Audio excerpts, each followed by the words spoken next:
Hey y'all, Vaughn here with the Vonster Vlog, and I wanted to talk to y'all today about starting a garden.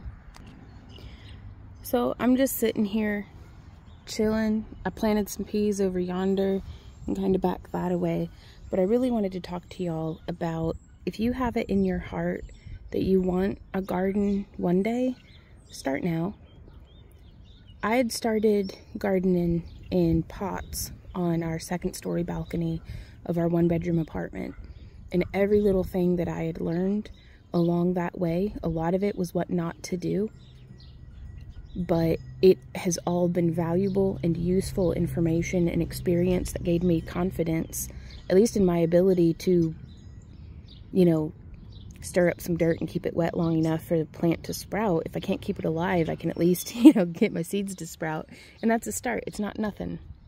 And so I've been over on Reddit reading like posts and stuff, and so many folks seem to have this mentality that it's, if I can't have my garden exactly the way I want it exactly right now, then I'm not even going to bother.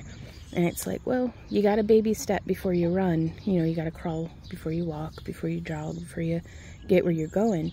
But it's worth it. It's worth taking those first couple of compromising steps where you may not be succeeding in the way that you want yourself to be succeeding, but I mean, if you've got it in your heart that you want to do that, you kind of owe it to yourself to try, don't you? So I'm here for y'all if you have any questions or anything like that, any way that I can be helpful to you, if you just want to soundboard ideas off. But it's going to take a lot of optimism. It's going to take a lot of compromising. You know, it may not be your favorite way, but you can still get started and get some things done. And just keep in mind, the obstacle is the way.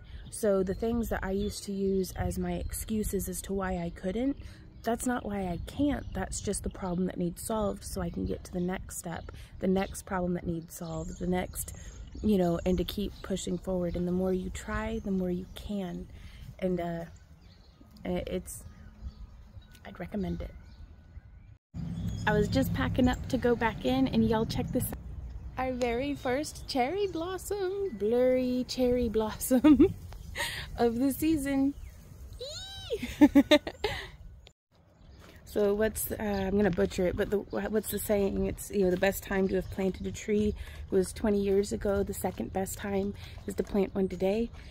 Well, the tree may be a little bit of a metaphor, but legit, we planted that cherry tree 8 or 9 years ago. But these first steps that we take on our journeys are us planting those trees, you know, metaphor or otherwise. So keep on keeping on, y'all. Good luck to you. We'll see you next time.